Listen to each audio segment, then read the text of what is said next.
Alléluia. Amen. Est-ce que tu peux te retourner vers ton frère, vers ta soeur et dis-lui que la paix du Seigneur soit avec toi.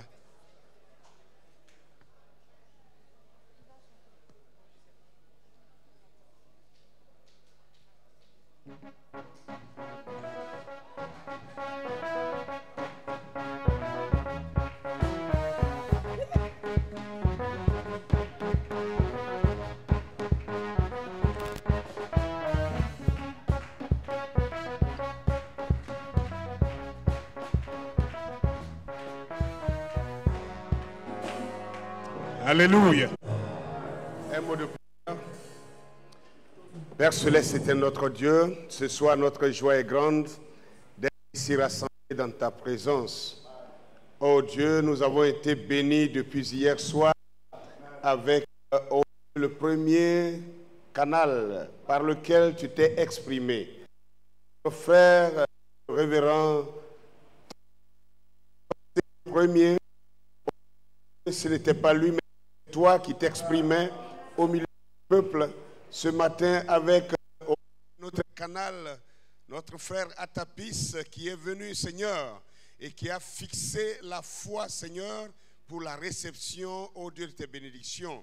Ce matin, Seigneur, je vais apporter, Seigneur, ma petite voix, ô Dieu de grâce, pour contribuer à l'évolution, à l'avancement, Seigneur, de notre marche vers toi.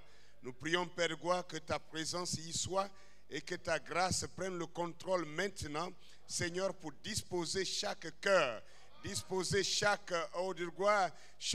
personne, Seigneur, pour la réception de ta parole.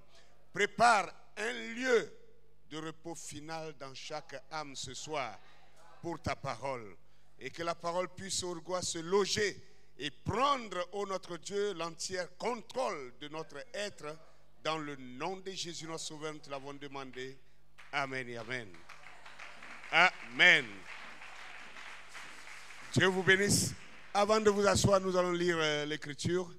Et comme ça, chacun pourra s'asseoir maintenant et on peut parler. Prenez avec moi Luc chapitre 5, le verset 12 à 15. Luc chapitre 5, le verset 12 à 15. Parole du Seigneur. Jésus étant dans une ville, et voici, Jésus était dans une ville, et voici un homme couvert de lèpre, l'ayant vu, tomba sur sa face et lui dit, et lui fit cette prière. Seigneur, si tu le veux, tu peux me rendre pur. Jésus étendit la main, le toucha et dit, je le veux, sois pur. Aussitôt, la lèpre le quitta.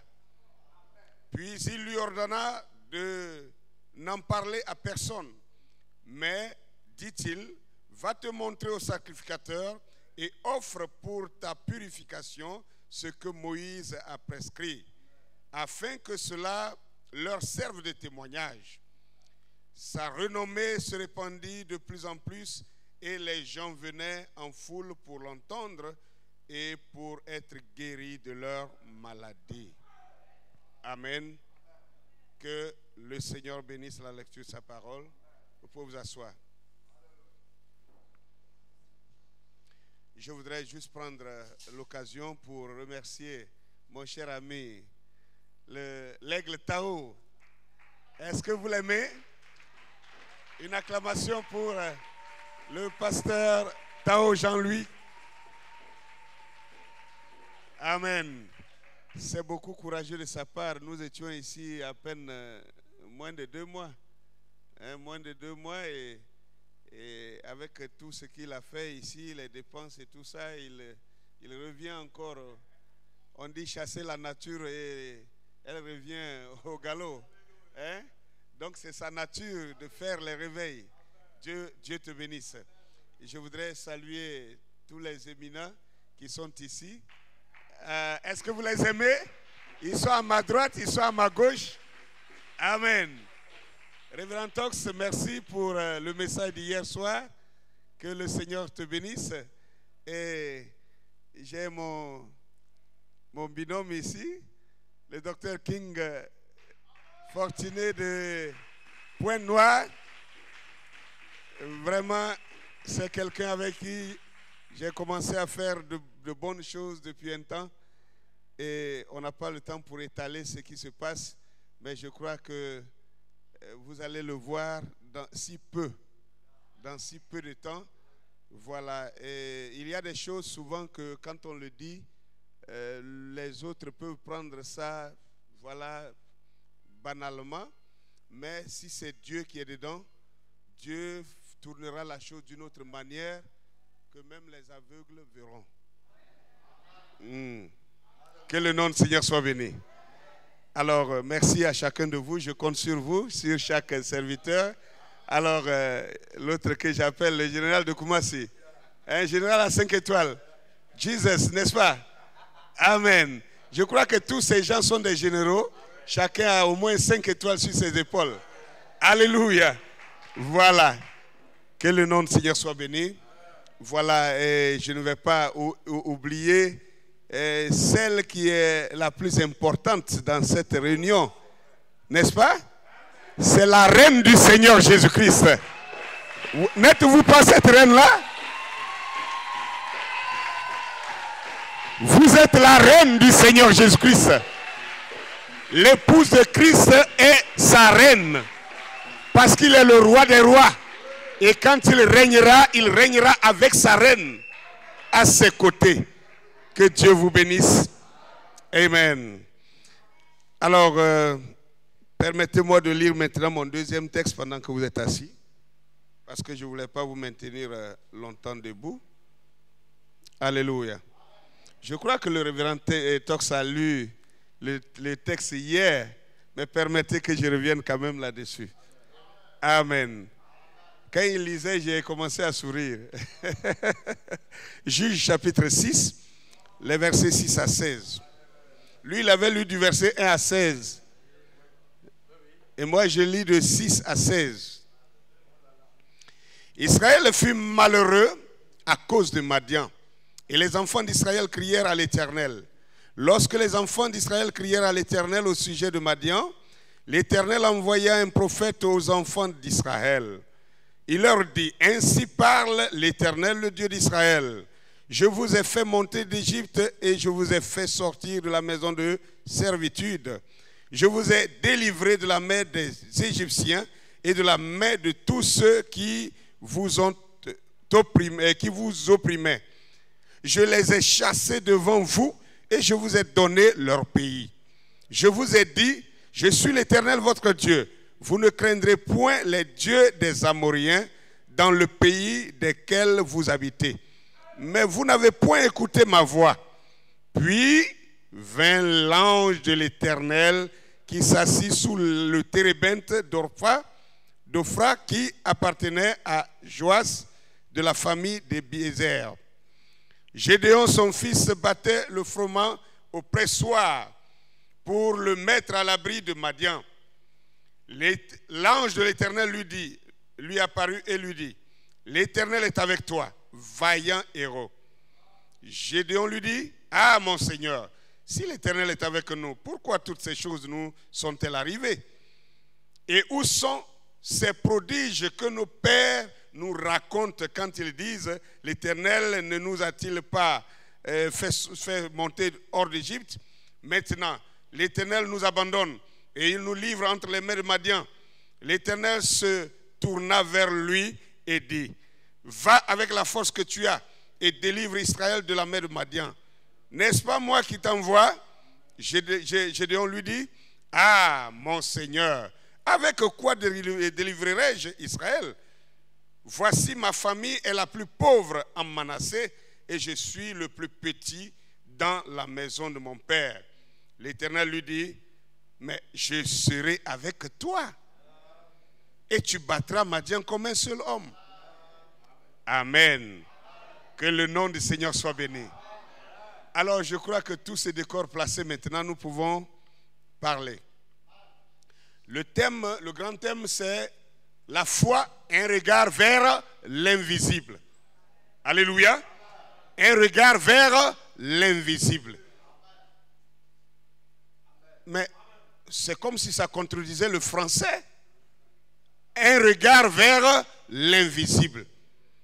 Nos yeux sont faits pour voir seulement le visible. Amen. Mais la foi nous exige qu'avec même nos yeux qui ne voient que le visible, que nous cherchons à voir l'invisible. Alléluia. Heureuses nos oreilles, car nous entendons le silence. Heureux nos yeux, car nous voyons l'invisible. Est-ce que vous êtes ces gens-là qui entendent le silence et qui voient l'invisible? Alléluia. La foi est un regard vers l'invisible. Gloire à Dieu. Et moi, j'ai un petit thème que je voudrais tourner autour de cela. C'est la foi commence là où la volonté de Dieu est connue. Alléluia. Il est si facile de reprendre ce que la Bible a déjà défini, que la foi est une ferme assurance des choses qu'on espère, la démonstration de celles qu'on ne voit pas. Amen. Gloire à Dieu. Mais moi, je voudrais dire ce soir que la foi commence là où la volonté de Dieu est connue. Nous sommes ici parce que nous sommes soit à la recherche de la foi, ou alors nous voulons affermir notre foi que nous avons déjà. Mais je crois que la première thèse est la meilleure. Nous sommes à la recherche de la foi. Gloire à Dieu. Parce qu'en toute chose, il faut la foi. Gloire à Dieu. Chacun de nous avons quitté nos maisons. Et quand nous quittions nos maisons, nous avons dit nous partions à une convention à Gonzacqueville, au Shalom Tabernacle. Et ces messieurs-là ont dû laisser leurs femmes à la maison. Et en laissant leurs épouses, ils ont dit, chérie, ah bon, d'accord, je vais à la convention. Alors donc, vraiment, je serai là un peu tardivement. Je vais arriver autour de 22h. Chérie, tu m'attends. Si je n'arrive pas, sache que, bon, ce sera les embouteillages. Es-tu Dieu? Comment tu sais que tu es sorti là, tu vas rentrer et que tu ne mourras pas sur la route? Comment le sais-tu? Donc, c'est pourquoi j'ai apprécié ce que le révérend Tox a dit hier. Chacun de nous a la foi. Chaque homme a la foi. Même les sorciers ont la foi. Les féticheurs ont la foi. Même les fous ont la foi. Le problème, c'est où placent-ils leur foi? En quoi placent-ils leur foi? Donc, vous voyez que notre problème, c'est d'orienter notre foi dans le bon endroit, vers la bonne source. Alléluia. Le problème n'est pas que vous n'avez pas la foi, mais il s'agit d'avoir la foi dans ce que Dieu a dit. C'est là où ça devient difficile. Nous avons la foi dans ce que les hommes disent. Nous avons la foi dans ce que la nature nous montre. Nous avons la foi dans ce que nos yeux voient. Mais nous, quand on en arrive maintenant à ce que Dieu dit, cela devient un problème. C'est là que l'homme a un problème. L'homme n'a pas de problème avec la foi en général. Mais l'homme a un problème avec la foi dans la parole de Dieu. Alléluia. Et c'est ça notre problème. Et c'est ce qu'il faut chercher à régler. Que le nom du Seigneur soit béni. C'est pourquoi je dis que la foi, cette foi dont nous parlons ici dans cette convention, elle doit commencer là où la volonté de Dieu est connue. Si la volonté de Dieu n'est pas connue, notre foi sera vacante, sera, je ne sais pas quoi, comment on dit ça, vacillante comme aussi les autres. Alléluia. Que le nom du Seigneur soit béni. Que le nom du Seigneur soit béni. D'abord, situons d'abord l'invisibilité de cette foi. Et puis après, maintenant, nous allons avancer pour savoir comment l'acquérir, comment garder cette foi. Alléluia. Que le nom du Seigneur soit béni. Ce n'est plus un mystère pour chacun, pour personne ici d'entre nous, car nous sommes tous des fils et des filles de Malachie 4, qui a été un bon coach, un bon entraîneur. Et nous sommes dans l'équipe du bon entraîneur. Nous avons reçu le meilleur des entraîneurs. Alléluia. Le meilleur des entraîneurs depuis 2000 ans. Gloire à Dieu. Et il s'appelle Malachie 4. Vous ne savez pas que vous êtes une équipe. et que chacun de vous joue dans une équipe et que cette équipe avait besoin d'un entraîneur. Et Dieu a envoyé un entraîneur. Malachie 4 était un entraîneur qui nous a montré comment il faut, alléluia, se battre contre son ennemi. Comment se battre contre son ennemi et le vaincre. Je crois que le pasteur Atapis nous a montré ce matin avec quoi vaincre et comment vaincre. Donc, vous voyez qu'il parlait de chicoter. Chicoter, amen, c'est frapper avec une verge flexible. Hein? C'est ça, chicoter. Moi, je vais parler de beauté. Quand tu chicotes quelqu'un, tu lui fais grâce. Alléluia. Si tu chicotes quelqu'un, on chicote son enfant. On ne botte pas son enfant, mais on botte son ennemi. Parce que quand on botte, on frappe dans le but de casser les os, de fracturer, de lui laisser des handicaps. Alléluia. C'est comme ça qu'on botte un ennemi. On l'accidente. Vous le frappez et quand quelqu'un le voit, il est comme un véhicule qui est passé dessus. Amen. Que le nom du Seigneur soit béni. Alléluia. Mais avant, parlons de l'invisibilité de la foi. Malachie 4 nous a enseigné les 5 sens du corps. N'est-ce pas? La vue, l'ouïe, l'odorat, le goût, le toucher. N'est-ce pas? Les 5 sens. Bon, regardez maintenant. Quand l'œil dira au nez que je vois des lumières dans cette salle, et que je vois des couleurs dans cette salle, que je vois des instruments dans cette salle, que je vois des gens assis sur des chaises, des hommes et des femmes assis sur des chaises, que je vois un prédicateur en train de parler ici, que je vois des images sur le mur, le nez va dire, mais il parle de quoi là? C'est quoi une image? C'est quoi une image? Le nez ne connaît pas ce qu'on appelle image. Le toucher ne connaît pas ce qu'on appelle image. L'ouïe ne connaît pas ce qu'on appelle image. Alléluia. Donc pour le nez, pour le toucher et l'ouïe, ce sera une folie que l'œil soit en train de raconter. Parce que l'œil voit ce que les autres ne connaissent pas.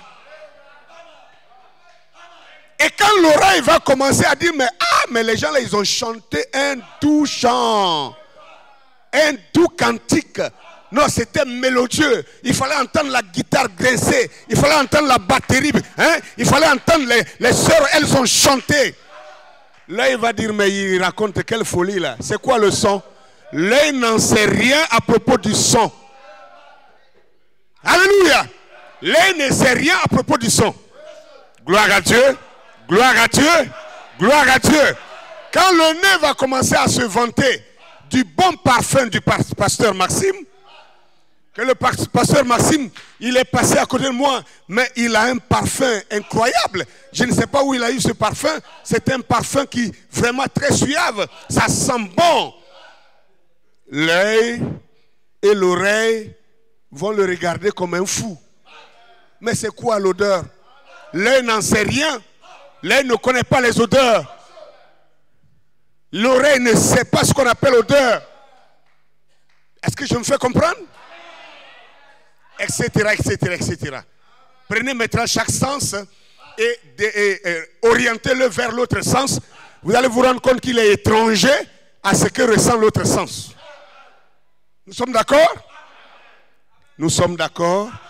Si vous comprenez, vous réagissez pour que je sache que vous avez compris. Si vous ne réagissez pas, je comprends que vous n'avez pas compris, je vais reprendre. Voyez-vous que les 5 sens, chaque sens individuellement est unique en son genre. Et l'autre ne le comprend pas. Et lui non plus ne comprend pas les autres. Mais les 5 sens travaillent ensemble. Le seul qui les comprend, c'est le corps lui-même. Alléluia! C'est le corps dans l'entier qui comprend chaque sens avec son expression. Parce que les sens, leurs expressions, ils les communiquent au corps. Et le corps en est réjoui. Le corps se réjouit de l'expression de chaque sens. Alléluia. Amen. Alors maintenant, est-ce parce que l'oreille ne sent pas l'odeur du parfum que le parfum n'existe pas? Hein? Est-ce parce que le nez ne voit pas les images que les images n'existent pas? Est-ce parce que la langue ne connaît pas la dureté ou l'amertume? Ou du moins, non, lui, ça c'est son travail d'ailleurs. Est-ce parce que la langue ne connaît pas les bruits, n'entend pas les sons, que les sons n'existent pas? Gloire à Dieu. Alors Malachie 4 nous parlera maintenant d'un sixième sens. Ce sixième sens-là, lui, il est méconnu de tous les autres sens. Mais il existe. Parce que Dieu, avant de créer les choses visibles, il a d'abord créé les choses invisibles. Donc, l'invisibilité est le premier fils, est le premier né dans la création. Vous ne pouvez pas nier le premier né. Vous êtes le Benjamin et vous voulez nier l'existence de votre grand frère. Est-ce que c'est possible? Alléluia! Béni soit le nom Seigneur. Donc, tous les 5 sens qui nous permettent de contacter la nature, de contacter le visible et le physique, gloire à Dieu, tous ces 5 sens ne connaissent rien à propos du 6e sens. Mais contrairement, le 6e sens, lui, il connaît l'expression de chacun de ces 5 sens. Est-ce que je me fais comprendre? Donc, le sens invisible, il contrôle les 5 sens dans le visible. Mais les 5 sens dans le visible ne maîtrisent pas le seul sens qui est dans l'invisible. La foi, un regard vers l'invisible. Amen. Amen. Un regard vers l'invisible. Tu as eu un accident. Peut-être que ton bras a été déchiré comme ça. Ou même fracturé. La peau est épulchée. Et tu saignes. Tes os sont brisés. Oh, la première réaction, amenons-le à l'hôpital, n'est-ce pas? On vous envoie à l'hôpital. Qu'est-ce que le médecin fait? Il essaie de ramener les os à leur emplacement comme ça. Il essaie de les faire toucher l'un l'autre. Il prend quelques fers là. Il essaie d'accrocher les os, les morceaux, les uns avec les autres. Et il tire la peau, il coud ça comme un couturier. Après ça, il met un bandage dessus. Est-ce qu'il vous a guéri? Je demande, est-ce qu'il vous a guéri? Est-ce qu'il vous a guéri? Il a fait quoi? Il vous a soigné.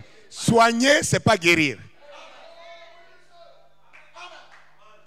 Maintenant, il vous dit, allez-y, revenez dans 3 jours. Dans 3 jours, il va enlever le bandage, il va nettoyer la plaie simplement et puis il met un nouveau bandage. Il dit, allez à la maison, revenez dans 3 jours. Il vous fera comme ça dans 3 jours. Allez, revenez dans 3 jours. Allez, revenez dans 3 jours. Au bout d'un mois, vos os se sont soudés. Votre peau qui était déchirée s'est ressoudée. Et il n'y a plus de plaie. Et vous allez commencer à reprendre la force de votre bras. Dites-moi, qui peut expliquer ce qui s'est passé?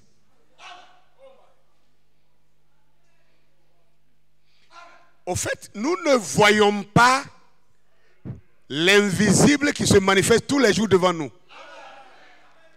Parce que comme l'a dit ici l'autre qui a prêché ce matin, nous croyons les dires des hommes facilement. Mais nous croyons difficilement les dires de Dieu. Parce que Dieu lui-même se manifeste d'abord dans le domaine de l'invisibilité. Et ça fait que c'est difficile de le recevoir, de le croire, Mais un médecin mal formé, un faux médecin mal formé, gloire à Dieu, un tueur qui est assis dans un cabinet, gloire à Dieu, il vous dira que voilà, votre femme est enceinte, ben, elle doit accoucher demain. Donc demain à 8 h, vous devez vous présenter là. Le lendemain à 8 h, vous êtes pointé là au bureau du médecin avec votre femme. Parce que le médecin a dit que votre femme accouchera aujourd'hui. C'est lui qui a mis l'enfant dans le ventre. C'est lui qui a fait développer l'enfant. Qu'est-ce qu'il sait de la formation d'un enfant? Mais si c'est la parole de Dieu qui vous avait dit cela, vous allez dire, bon, voilà, je pense que, bon, ce qui est sûr, ça pourrait, bon, vous ne serez jamais certain. Donc, vous voyez que notre problème, ce n'est pas qu'on n'a pas la foi. Notre problème, c'est de placer la foi dans le bon endroit. Alléluia. Que le nom du Seigneur soit béni. Alors, si la foi commence là où la volonté de Dieu est connue, c'est pour cela que j'ai pris le texte de Juge 6. Remarquez quelque chose. Dans Juge 6, la Bible dit que Israël avait péché contre Dieu. Alors, Dieu a envoyé des Madianites qui ont commencé à les opprimer, à les oppresser. Chaque fois qu'Israël plantait, au moment de la récolte, c'est Madian qui venait avec ses soldats et il prenait les récoltes de force et il affamait Israël et il s'en allait. Et Israël n'avait pas une armée solide pour les affronter. Donc Israël abdiquait comme l'Afrique est en train d'abdiquer tous les jours devant ses Européens. Alléluia. Amen. On dit non, nous n'avons pas d'armée. On n'a pas ceci, on n'a pas cela. C'est comme ça Israël s'exprimait. Quand la douleur a commencé à secouer Israël, ils ont crié à l'Éternel. Vous savez, quand vous criez à l'Éternel, Dieu n'a pas de potion magique que de vous envoyer un homme. Le moyen de Dieu, quand vous criez toujours, il vous envoie un homme. J'ai dit un homme. Comme je n'ai pas dit prophète, tu es assis là. Tu ne sais pas que le prophète même c'est un homme. La Bible dit que Élie était un homme de la même nature que nous. Mais qui était Élie? Le prophète. Donc ça veut dire William Branham était un homme de la même nature que toi et moi. Alléluia! Mais il a fait de grands miracles. Il a fait de grands miracles. Mais c'était un homme de même nature que toi et moi. Si tu n'acceptes pas ça, va te faire prêcher ailleurs. Moi, c'est comme ça que je prêche. Alléluia. Alors, Dieu a suscité un prophète pour Israël. Regardez quelque chose. Le prophète est arrivé. Il a dit, ainsi dit le Seigneur. Il a livré son message pendant combien d'années? Je n'en sais pas. La Bible a dit seulement qu'il est venu, il a dit, ainsi dit le Seigneur. Et il a prophétisé, il a donné les solutions à Israël, comment sortir des griffes de Madian. Il a montré la technique et puis il a fini son message, il est parti. Quand on dit parti, il n'est pas allé au village, il est mort. Il est mort. On l'a enterré. Amen. Quand on l'a enterré, certains Israélites partaient là-bas pour prendre des photos. Se mettre, tirer photo avec la tombe. Ils partaient tirer des photos avec la tombe de leur prophète.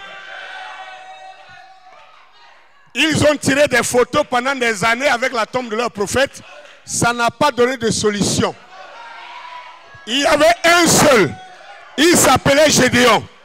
Il n'est pas allé à la tombe de son prophète. Il n'est pas allé prendre des photos avec la tombe du prophète. Mais vous savez ce qu'il faisait? La Bible dit, il battait l'orge au froment.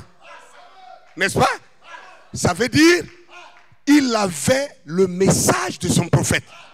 Il fouillait, il glanait, il fouillait, il lisait, il étudiait, il cherchait, parce qu'il savait que la solution de leur délivrance n'était pas dans la tombe, c'était dans le message laissé par son prophète. Alléluia! Gédéon a commencé à chercher les solutions dans le message de son prophète. Amen. Et quand Dieu a regardé dans tout Israël, il n'a pas vu quelqu'un qui portait beaucoup d'intérêt à son message que ce garçon-là. Alléluia. Une chose est de croire le message. Non, une chose est d'être dans le message. Une autre chose est de croire réellement le message. Ce n'est pas la même chose. Alléluia. J'ai été choqué. Il y a 2 semaines de cela, quand j'ai vu sur les réseaux sociaux, un de notre serviteur de Dieu, on dit qu'il a été empoisonné par des frères.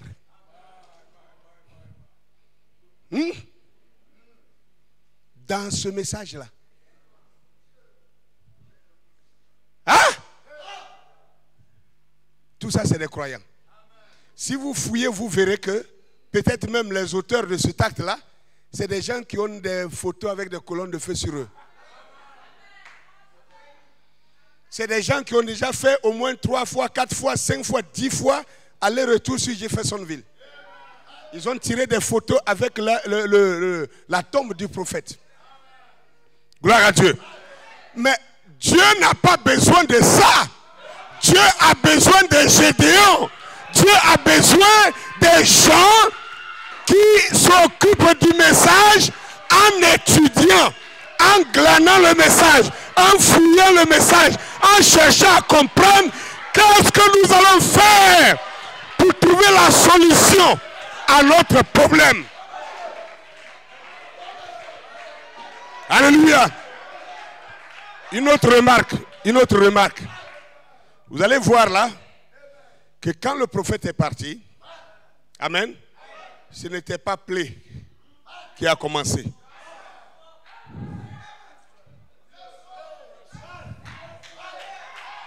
Attendez. Vous cherchez le plaie. Vous voulez que je vous montre ce qu'on fait, ce que veut dire plaie? Comment on fait le plaie? Je suis en plein plaie comme ça. Je suis en plein plaie comme ça. Je suis en train de faire le plaie. Parce que ce n'est pas les machines qui doivent nous faire entendre la voix du prophète. Non. Dieu aurait pu utiliser des machines pour ne pas envoyer Malachie 4. Mais il a trouvé bon d'envoyer un homme, Malachie 4. Comment voulez-vous que lui s'en aille et que Dieu maintenant laisse les gens vivants et ils prennent des machines? C'est une doctrine à mettre à la poubelle. Ça, c'est ma signature.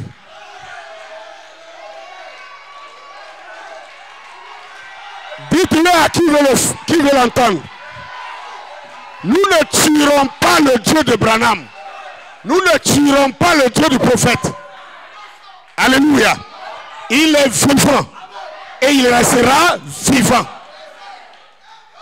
Regardez, je vais vous faire remarquer. Quand le prophète a fini de prophétiser ici dans Juge 6, alléluia, amen. La Bible dit, regardez au verset 10, il dit, amen, amen. Je vous ai dit, je suis l'Éternel, votre Dieu, et vous ne me croyez pas. Hein, n'est-ce pas? Et vous ne croirez point les dieux des Amoriens dans le pays dans lequel vous habitiez. Mais vous n'avez point écouté ma voix. Maintenant, c'était les dernières paroles du prophète de cet âge-là. Quand il a dit ça, il est parti. Regardez le verset 11.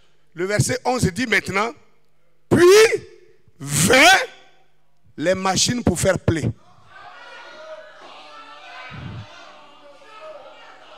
Quand le prophète s'en va, qu'est-ce qui vient?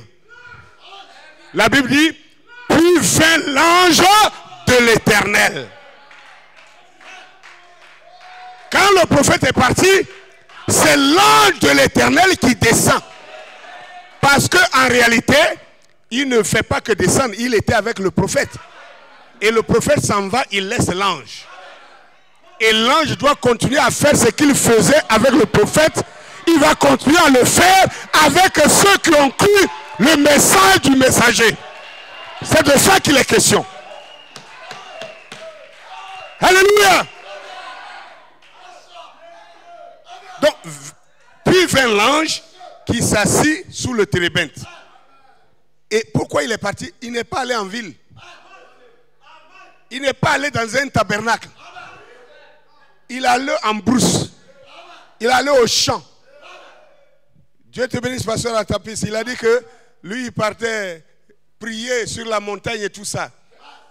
Amen. Je ne vous dis pas d'aller tous maintenant en brousse pour vous faire mordre par des serpents. Parce que les gens aiment le suivisme. Tel a dit ça, moi aussi je vais aller faire ça. Je ne suis pas fait pour être comme ça. Soyez vous-même. Alléluia. Et soyez ce que Dieu a fait de vous. Amen. Mais je veux vous dire que l'ange n'est pas allé dans un tabernacle. L'ange est parti à la recherche. Il a fouillé dans tous les tabernacles. Il n'a pas trouvé quelqu'un qui avait l'intérêt sur le message laissé par le prophète. Et quand il a fouillé le tabernacle, il n'a pas vu un seul. Il a quitté les tabernacles. Il est allé de maison en maison. Il n'a pas trouvé. Il est allé chercher en brousse. Et il est allé trouver un jeune homme. La Bible dit, lui, il battait le froment. Vous savez que le froment, c'est la récolte. Hein? C'est cette même récolte-là que les Madianites venaient arracher. Et vous savez, nous mangeons pour ne pas mourir. N'est-ce pas? C'est la nourriture qui donne la vie. Vous voyez que les autres s'occupaient de leur tabernacle, les autres s'occupaient des guerres, de ministères. Et il y avait un seul qui s'occupait d'emmagasiner de la nourriture. Attention, emmagasiner la nourriture, ce n'est pas aussi la multiplication des brochures. Ce n'est pas de ça que je parle. Non. Alléluia. Que le nom du Seigneur soit béni. Gédéon fouillait. Il cherchait à emmagasiner la nourriture, mettre la nourriture de côté pour ne pas que les Madianites puissent mettre la main là-dessus. Et c'est ça qui a attiré l'ange. Et l'ange est venu vers lui. Et regardez la première parole de l'ange. Alléluia. Alléluia. Il a dit, Gédéon, vaillant héros. Mais est-ce que ça a ébranlé Gédéon? Ça ne l'a pas ébranlé? Gédéon avait sa propre conception. Gédéon savait que lui, il était un défaitiste. Gédéon se disait, je suis un échec. Le prophète est parti, les miracles sont passés, donc c'est fini. Il se voyait en échec total. Amen. Et l'ange lui dit, Gédéon, vaillant héros. Il se redresse, il dit, mais attends, il raconte quoi là? Mais la Bible a commencé à dire l'ange. Mais regardez la suite. La Bible dit, l'ange là, qui parlait avec lui là, la suite il dit, l'Éternel se tourna vers lui. L'ange là est devenu l'Éternel. Ça veut dire que depuis toujours, l'ange a toujours été l'Éternel. Alléluia. Amen. Amen. Amen. Gloire à Dieu. Suivons la conversation. Alléluia. Amen. Alors, quand il dit ici, l'Éternel dit, oh, laissez-moi vous trouver ça. Vaillant héros. Il dit, voilà, l'Éternel lui dit, vaillant héros. Et alors, Gédéon dit, ah, mon Seigneur, si l'Éternel est avec nous, pourquoi toutes ces choses nous arrivent-ils? Pourquoi ces choses arrivent? Vous voyez, c'est ce qu'on appelle le raisonnement. Je suis sûr que si c'était le roi d'Israël qui avait envoyé vers Gédéon pour lui dire une parole, Gédéon allait dire que le roi vive éternellement. Et il allait commencer à l'appliquer à la lettre. C'est pourquoi je vous ai dit, ce n'est pas une affaire qu'on n'a pas de foi. Notre problème, c'est comment placer notre foi dans le bon endroit. Autrement dit, comment croire la vraie chose. Alléluia. Alors, quand il dit ça, l'Éternel va lui répondre. Amen. Amen. Comment ces choses nous arrivent-elles si l'Éternel est avec nous? Et où sont les prodiges que nos pères nous racontent quand ils disent l'Éternel ne nous a-t-il pas fait sortir hors de l'Égypte et maintenant l'Éternel nous abandonne et nous livre entre les mains de Madian. Et l'Éternel, la Bible dit, l'Éternel se tourna vers lui et dit. Donc l'ange là, c'était bien l'Éternel. L'Éternel se tourna vers lui. Alléluia. Gloire à Dieu. Gloire à Dieu. Et il dit alors, va avec cette force que tu as et délivre Israël de la main de Madian. Je voudrais vous faire remarquer cette deuxième chose. Quand Gédéon, l'Éternel l'a appelé héros, Gédéon a douté. Il n'a pas cru qu'il est un héros. C'est qui un héros? C'est un combattant qui ne perd pas la bataille. Un héros, c'est un vaillant guerrier qui ne perd jamais les batailles. Donc, l'Éternel est en train de dire que Gédéon est un vaillant combattant qui ne devrait perdre aucune bataille. Et Gédéon lui reprend et il dit, mais moi comme ça là, ma famille est pauvre comme ça. Moi-même, je suis né, je n'ai pas eu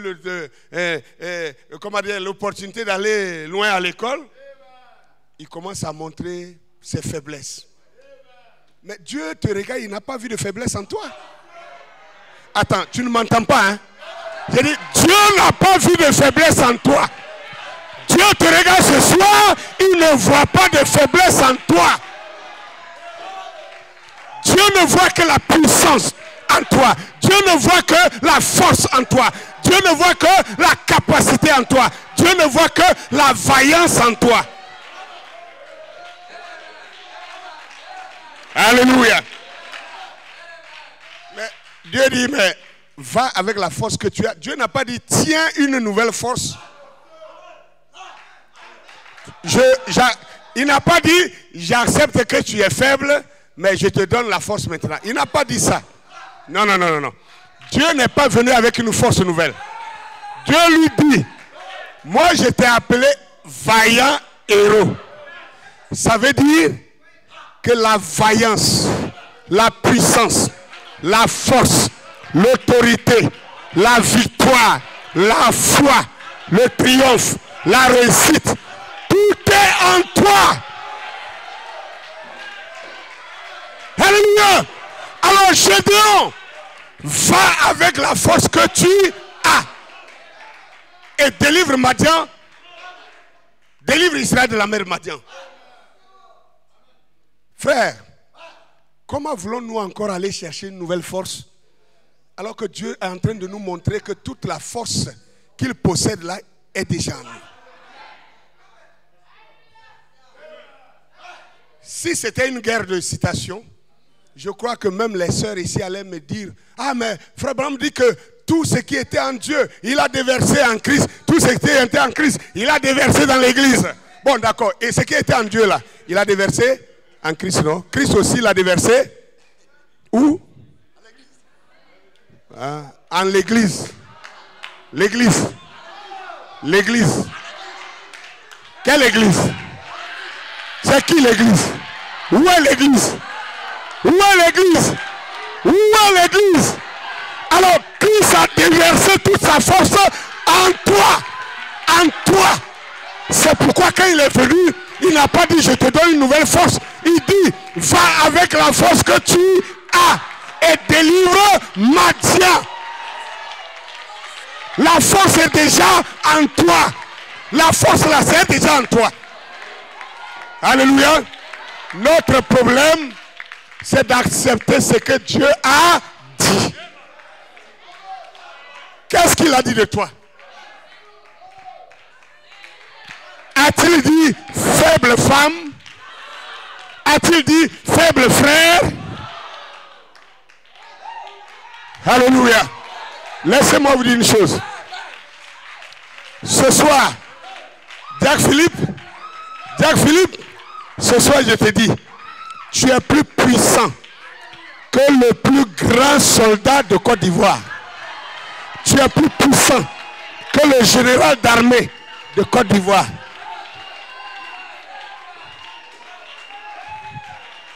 Ce n'est pas tes muscles qui vont faire le travail. Ce n'est pas tes muscles. La foi qui regarde vers l'invisible, on dit bien l'invisible. C'est-à-dire tu as une force que tes propres yeux physiques ne peuvent voir. Tu ne peux que l'accepter sans même chercher à voir. Alléluia. Amen. Amen. Amen. Amen. Dites-moi, dans un pays, en dehors de la présidence de la République, quel est l'endroit le plus gardé? Quelqu'un a parlé, hein? Vous avez vu, non? C'est automatique. L'endroit le plus gardé en dehors de la présidence de la République, c'est la banque centrale, là où on garde le trésor de tout un pays. Vous savez, là-bas, là, c'est pas n'importe quel soldat on envoie à la garde. Non. Ce sont les tireurs d'élite. Ce sont des soldats, s'il a 5 balles seulement dans son fusil, il ne rate aucun tir. C'est ceux-là qu'on met là-bas pour garder. Est-ce que vous comprenez quelque chose? J'ai dit bien en dehors de la présidence de la République. Ça veut dire que la présidence de la République, si vous prenez spirituellement, c'est Dieu lui-même. N'est-ce pas? Donc la plus grande sécurité est avec Dieu. La deuxième puissance, gloire à Dieu, pour ne pas dire que la même sécurité. Alléluia. La même sécurité. Parce qu'il dit, il vous garde comme les prunelles de ses yeux. Parce que vous êtes son trésor. Alors, vous vous imaginez la qualité d'ange que Dieu a... Tout à l'heure, on va lire les citations. Que Dieu a déversé autour de chacun de vous ici. Alléluia. Il y a les anges visibles, mais il y a les anges invisibles qui marchent avec chacun de nous ce soir. Alléluia. Alléluia. Tirons la moralité ici. Gédéon, la chose que Gédéon avait besoin de savoir, il n'avait pas besoin de recevoir quelque chose d'autre. Il avait besoin simplement de recevoir le déverrouillement de son intelligence. Et rien n'est venu d'extérieur pour entrer en Gédéon ce jour-là. Si ce n'est l'ouverture de son entendement, sa compréhension des choses, des Écritures. Le message de son prophète qu'il était en train de manier, il ne le comprenait pas. Il pensait comprendre, mais il ne le comprenait pas. Mais le Dieu qui avait envoyé le prophète, ce Dieu-là est venu vers Gédéon. Et ce Dieu-là s'est mis à lui expliquer le message de son prophète. Du coup, quand Gédéon a saisi la compréhension du message de son prophète, pour lui, Gédéon lui seul était déjà suffisant pour délivrer tout Israël. Alors, qu'est-ce que l'ange a fait? L'ange a apporté la connaissance de la volonté de Dieu dans la vie de Gédéon. Et cela devait passer par l'identification de qui est Gédéon lui-même.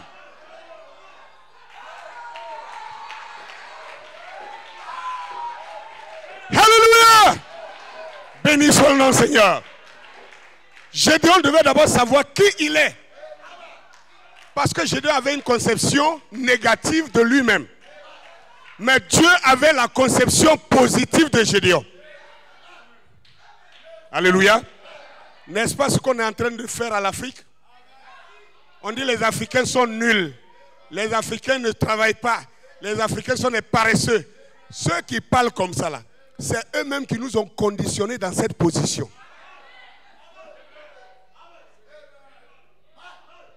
Alléluia. Je ne vais pas rentrer là-bas. Mais je brûle d'en parler. Alléluia. Gloire à Dieu. Donc, pour obtenir la foi de Dieu, Gédéon devait premièrement se rendre compte de qui il est. Et qui était Gédéon? Un vaillant héros aux yeux de l'Éternel. Pas à ses propres yeux.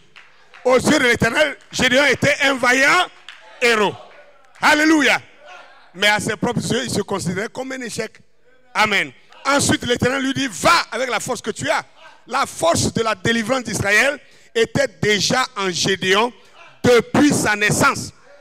Mais il ne savait pas. Donc c'était une question de savoir. Alléluia. Donc le savoir est un pouvoir. Et je dirais même, le savoir est le pouvoir. Voilà pourquoi Dieu a dit, mon peuple périt par manque de connaissance. C'est quoi la connaissance? Le savoir. Vous ne pouvez pas prétendre connaître la France, l'histoire de la France et la géographie française et vous ne vous connaissez pas vous-même.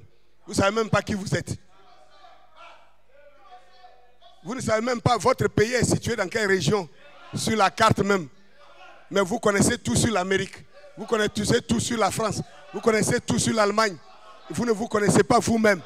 Et puis, quel succès vous attendez? Vous voulez quel succès? Le succès commence par la connaissance de soi-même.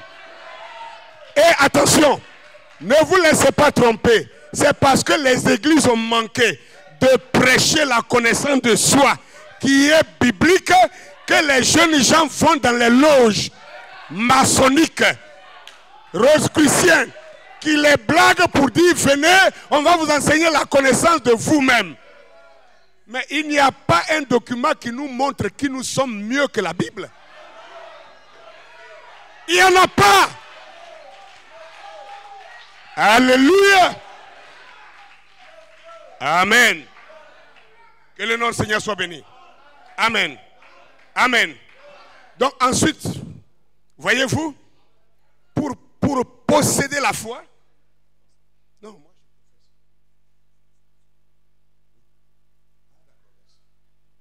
alléluia. Que le nom du Seigneur soit béni. Donc, pour posséder la foi, il nous faut premièrement savoir qui nous sommes. Quelle est notre identité? D'où venons-nous? Où allons-nous? De quoi sommes-nous capables?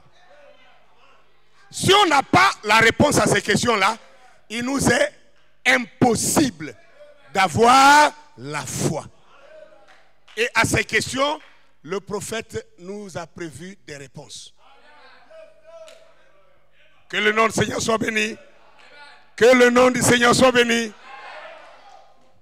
Témoignage en mer, prêché le 29 11e mois 1953, à la citation 52.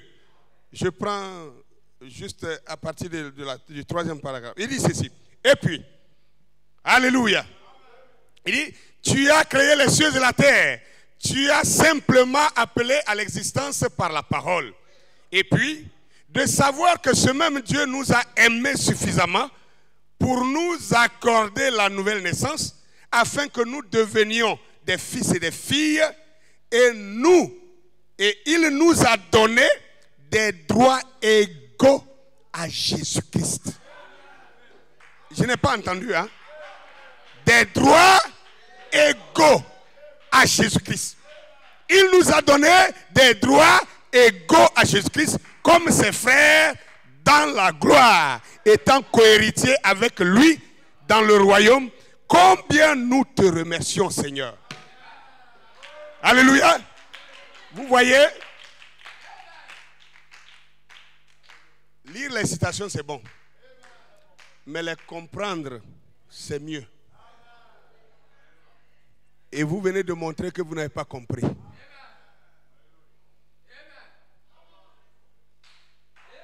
Non, Jésus est mon Seigneur. Oh, moi, je suis un pauvre pécheur.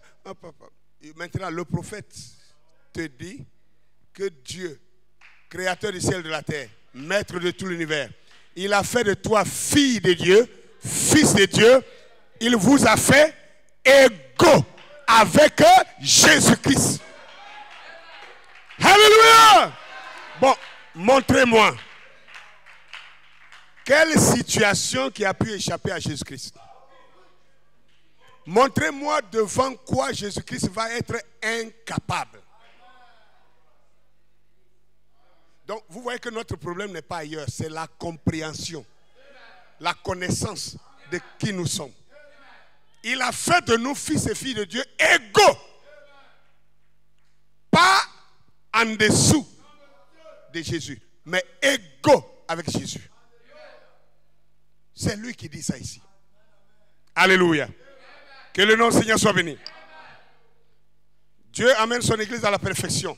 Prêché le 4 décembre 54, à la citation 19 et 20. Écoutez quelque chose. Là, c'est encore plus clair et c'est net. Je crois que après ça, là, même si le courant est coupé, le message serait passé.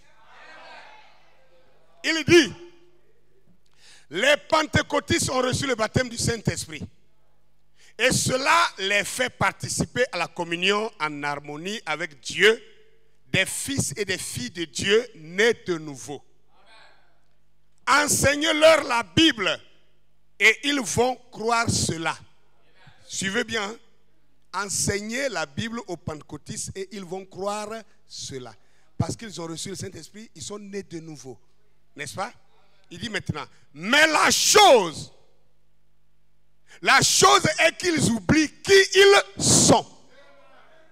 Ils oublient. Non, quand on dit les pentecôtistes qui ont reçu le Saint-Esprit, ne regardez pas dehors. Hein. C'est vous qui êtes assis ici là. Quand vous entendez pentecôtiste, vous voyez la dénomination. Non, Frère Branham ne parle pas de la dénomination ici. Parce que son message a attiré les pentecôtistes que nous sommes. Tu étais Assemblée de Dieu, tu étais pentecôtiste. Tu étais œuvre et mission, tu étais pentecôtiste. Tu étais au réveil, tu étais pentecôtiste. Tu étais quoi, USO, tu étais pentecôtiste. Vous voyez que c'est difficile pour un catholique de croire ce message. C'est plus facile. Alléluia. Aux évangéliques de croire. Donc c'est de ça qu'il parle. Alléluia. Et il dit, mais la chose est qu'ils oublient qui ils sont. Ils se disent, eh bien, je ne sais pas. Oh mon frère, vous qui êtes nés de nouveau, vous êtes des fils et des filles de Dieu, égaux à Jésus-Christ dans sa présence. Alléluia. Vous êtes des fils et des filles de Dieu, égaux à Jésus-Christ dans la présence de Dieu. Voilà ce qu'il révèle de nous. Oh non, ça ne te concerne pas. Il parle de moi. C'est de moi qu'il parle. Il a dit que moi, je suis un fils de Dieu, égal avec Jésus-Christ dans la présence de Dieu. Et je dis, Amen Seigneur. Alléluia. Amen. Et il dit alors, oh là là, c'est ce qui met le diable en colère. C'est laisser l'église de Dieu comprendre qui elle est. Est-ce que vous comprenez quelque chose? Que quelqu'un dise Amen. Que quelqu'un dise Amen ce soir. Dites-moi un Amen ce soir. Pour que je sache que vous avez compris. Dites-moi un Amen encore. Alléluia. Il dit le fait de savoir qui nous sommes, c'est ce qui met le diable en colère. Le diable ne veut pas que nous sachions, que nous, Église de Dieu, nous sachions qui nous sommes. Et qui nous sommes? Nous sommes des fils et des filles de Dieu, égaux avec Jésus-Christ. Il dit, c'est ça qui rend le diable colérique, qui l'énerve. Sinon, venir dire Jésus t'aime, ça c'est pas un problème. Satan rit de ça. Satan se moque de ça. Oh, venez, je vais prier, vous aurez des visas pour aller aux États-Unis. Satan rit, il dit quoi, je les ai eus. Malakabe Manyambe. Alléluia. C'est comme ça que le diable dit. Que le nom du Seigneur soit béni. Et il continue pour dire, parfois je me demande si Dieu peut prendre son évangile et te secouer au point que tu comprennes qui tu es, les droits que tu possèdes, les privilèges donnés par Dieu. Alléluia. Satan n'a aucun droit sur quoi que ce soit. Il n'est qu'un trompeur.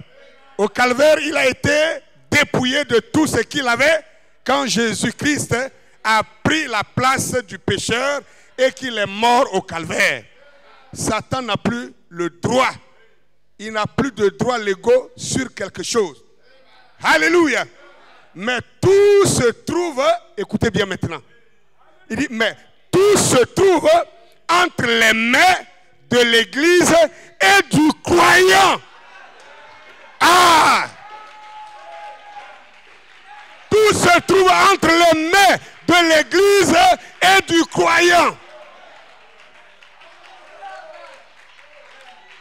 Vous ne voyez pas que c'est ce que l'ange a révélé à Gédéon?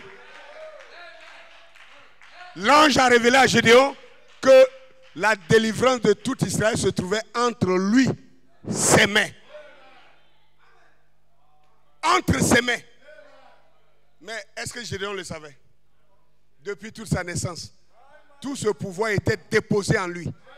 Mais il n'en savait rien. Il se comportait comme un faiblard. Il fuyait même devant ses copains. Il fuyait devant les petits démons. Il reculait devant les petits démons. Quand les petits sorciers faisaient des clins d'œil, il ne dormait pas la nuit. Alléluia. Il réveillait son pasteur à 3 h du matin pour dire, j'ai fait un mauvais rêve. Il y a les sorciers de mon village qui sont venus serrer mon cou la nuit. Pasteur, prie pour moi. Le pasteur ne doit pas prier pour toi. Toi-même, tu peux chasser ce démon. Chasse ce démon. Tu es égal à Jésus-Christ. Tu es égal à ton pasteur sur le plan filiation. Je dis bien sur le plan filiation. Ne fatiguez pas le pasteur pour des petits démons. Le sorcier de ton village a volé la nuit, venir serrer ton cou. Pour ça, tu vas sonner le portable de ton pasteur la nuit? Hein? Et le dépôt que Dieu a mis en toi? Qu'est-ce que tu en fais? Frère, réponds-moi. Frère, frère, sœur, frère, sœur, à partir de ce soir, à partir de maintenant, arrêtez de fatiguer les pasteurs. Prenez vos armements. Vous avez une puissance en vous. Vous avez une autorité en vous. Vous avez une force en vous. Vous avez une vaillance en vous. Vous avez une victoire en vous. Prenez cela et agissez contre tous vos ennemis, contre tous vos adversaires. Et ils ne pourront rien contre vous. Je ne suis pas de ces prédicateurs qui vous diront ne va pas au village parce que les sorciers de ton village vont t'attendre au village. Frères et sœurs, si on me disait que les sorciers de mon village ont dressé un piège pour renverser ma voiture quand je serai en train de venir au village, le jour où on va m'informer de ça, c'est le même jour où je vais improviser un voyage pour mon village. Pour leur montrer que ce n'est pas eux qui contrôlent ma vie. Alléluia! On a développé nous-mêmes des complexes qui ont fini par nous retenir captifs. Des complexes qui nous ont tenus captifs. Tu es dans l'église. Ça fait 7 ans, ça fait 8 ans. Tu es une soeur, tu n'es pas mariée. Et tu commences à réfléchir. Est-ce que moi-même je vais me marier? Ah, on dirait que moi-même là, Dieu m'a oublié. Hein? On dirait que les frères m'ont oublié. Bon, moi, je sais que ça, là, je vais finir comme ça. Je ne vais jamais trouver de marié. C'est ce que tu confesses, là. C'est ce qui vient vers toi. Sœur, ça te fait 15 ans que tu es dans l'église. Ça fait, tu as 40 ans, tu n'es pas marié. Maintenant, je te dis, lève-toi. Lève-toi d'abord sur ton pied. Lève-toi, je vais te dire quelque chose. J'ai dit, ça fait 14 ans, ça fait 11 ans, ça fait 15 ans, tu n'es pas encore marié. Tu es dans la même église et tu pries Dieu et tu commences à te convaincre que tu ne seras jamais marié. Je te dis, tiens-toi d'abord debout. Je vais te dire quelque chose.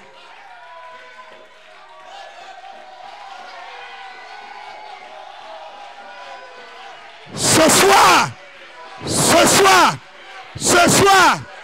soir, quand tu rentres chez toi, mets-toi à genoux. Dis Seigneur, je choisis la date de mon mariage. Je choisis la date, le mois, l'année de mon mariage. Parce que Seigneur, je suis une fille de Dieu. Je suis une fille de Dieu. Je ne peux pas rester sans mari. Tu n'as pas dit ça. Il n'y a pas une promesse comme ça pour moi. La promesse qui existe, c'est que je dois me marier. Arrête de confesser que tu ne seras pas marié. Ce que tu confesses là, tu finis par devenir ce que tu confesses. Alléluia. Que le nom du Seigneur soit béni. Amen. Amen. Alors, il dit que tout a été mis entre les mains de l'église et du croyant. Il dit, c'est ça, Satan a perdu. Il n'est qu'un trompeur. Amen. Amen. Amen. Amen. Amen. Et je vous dis ce soir, la foi que vous recevez doit être une foi de votre âge et de votre jour, de votre saison. Parce que la foi, amen, gloire à Dieu, la foi doit agir seulement là où la volonté de Dieu est connue.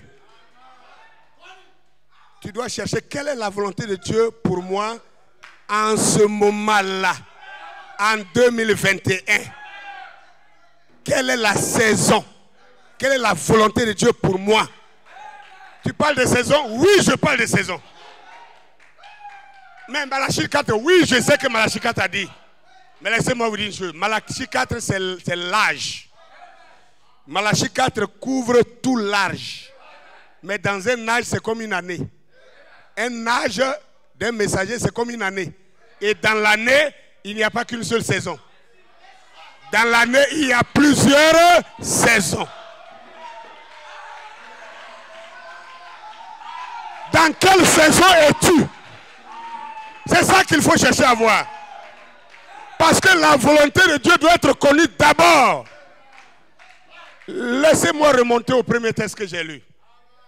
Le lépreux est venu vers Jésus et dit à Jésus, oh, s'il te plaît, Jésus, je suis un pauvre pécheur. Si tu le veux, tu peux me rendre pur. Si tu le veux. Vous entendez ça? Vous pensez que c'est du respect. Ce n'est pas du respect, c'est de l'incrédulité.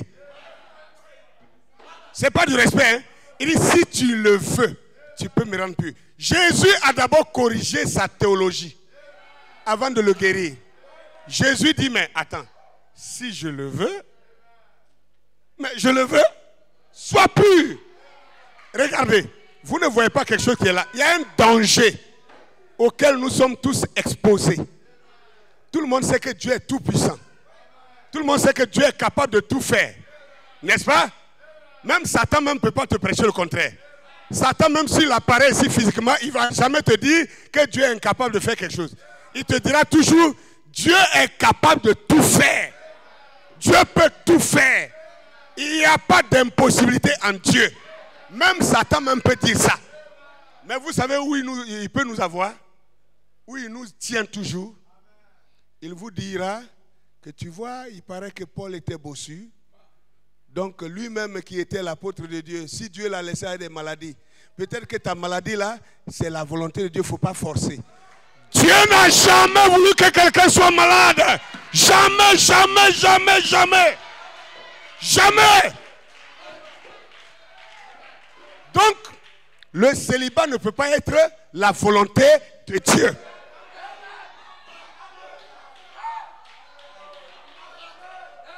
Est-ce que je me fais comprendre? Donc ta pauvreté ne peut pas être la volonté de Dieu. Ta misère ne peut pas être la volonté de Dieu. Tes multiples échecs ne peuvent pas être la volonté de Dieu. Frère Branham me dit, amen, que le mensonge, c'est la vérité pervertie. Que la maladie, c'est la santé pervertie. Mais posez-vous la question.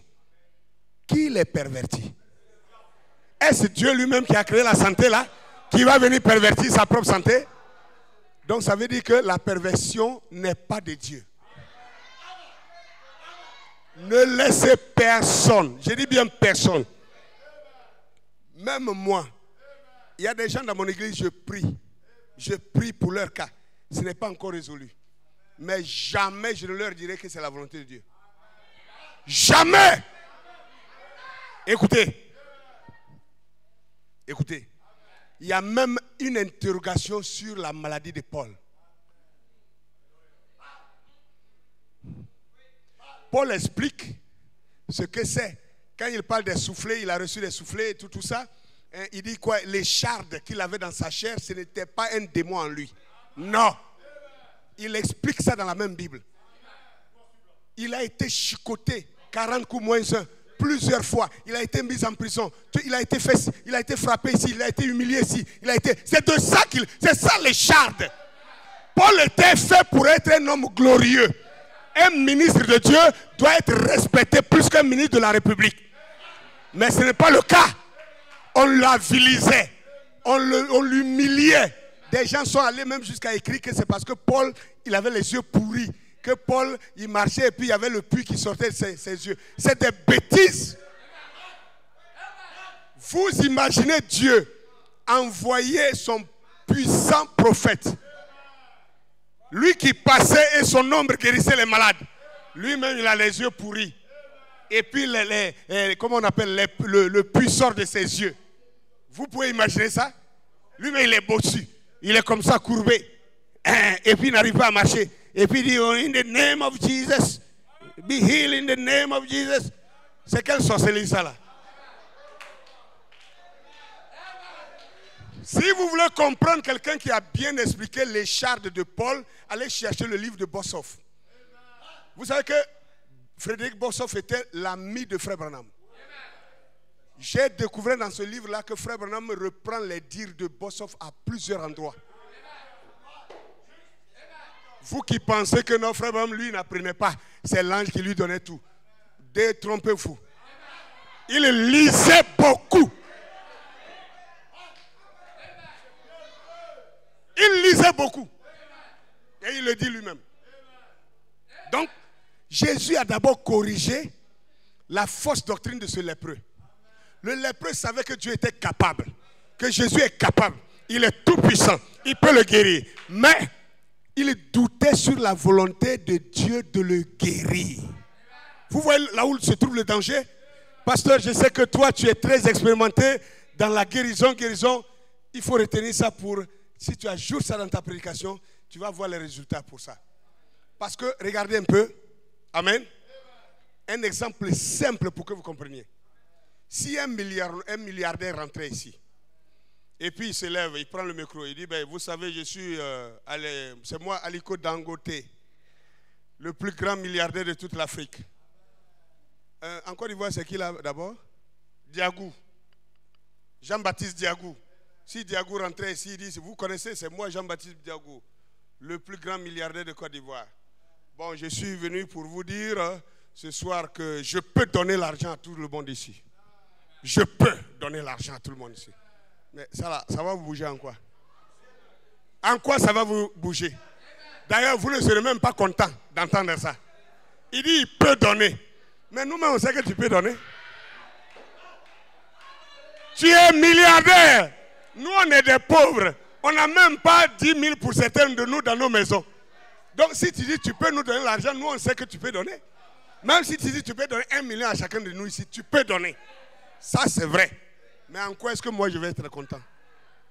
De savoir que tu peux donner l'argent. Amen.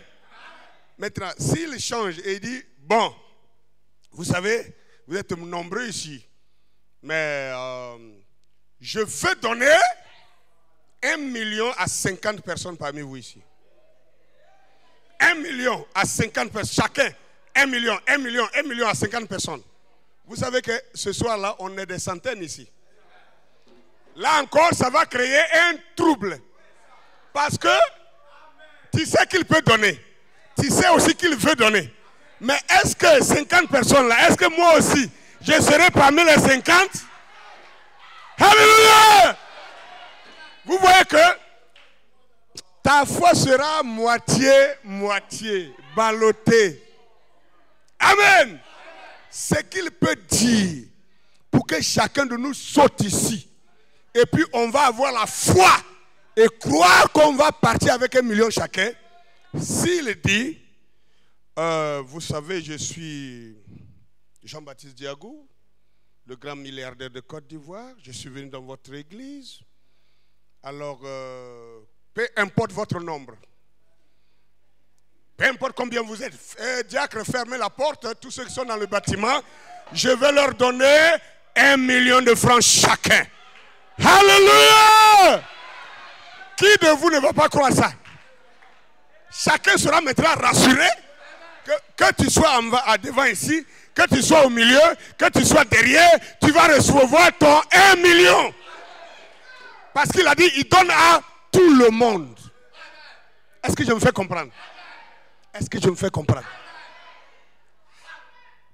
Les gens prêchent la capacité de Dieu, mais ils refusent de prêcher la volonté de Dieu. La volonté de Dieu est que toute personne malade soit guérie. J'ai dit toute personne. Il a dit, il leur envoya sa parole et sa parole les guérit. N'est-ce pas? Par ces meurtrissures, vous avez déjà été guéris. Ça, c'est tout le monde. C'est ça sa volonté. Ne revenons pas encore pour dire, bon, on a prié, si tu n'es pas guéri, peut-être que ce n'est pas la volonté de Dieu. Attention, c'est de la toxine qu'on met là. C'est de la toxine. Prions s'il n'est pas guéri, élevez encore plus notre foi. Prions encore s'il n'est pas guéri le 2e jour. Prions encore le 3e jour. Coûte que coûte, il guérira. Est-ce que je parle seulement des maladies? Mais c'est le symbole le plus visible, c'est pourquoi on parle de ça. Mais chacun ici avec beaucoup de problèmes. Nous ne devrions pas être avec des problèmes, on devait être avec beaucoup de solutions. Amen. Donc Jésus a d'abord corrigé la fausse théologie de ce lépreux pour lui montrer que non seulement je veux, non seulement je peux te guérir, mais aussi je le veux. Donc les deux choses réunies, tu n'as pas de chance pour ne pas être guéri. Il n'y a pas d'échappatoire. Non seulement je peux te guérir, je peux te sauver, je peux te bénir, je peux t'élever, je peux, mais aussi je veux le faire. Donc tout ce que tu as à faire, c'est d'accepter ma capacité et ma volonté. Alléluia. Alléluia. Alléluia. Amen. La foi se manifeste seulement là où la volonté de Dieu est connue. Amen. Bien. S'il n'y a pas de volonté de Dieu, ce n'est pas la peine. Il faut que je commence à cadrer ma chose. Prenons Isaïe 19.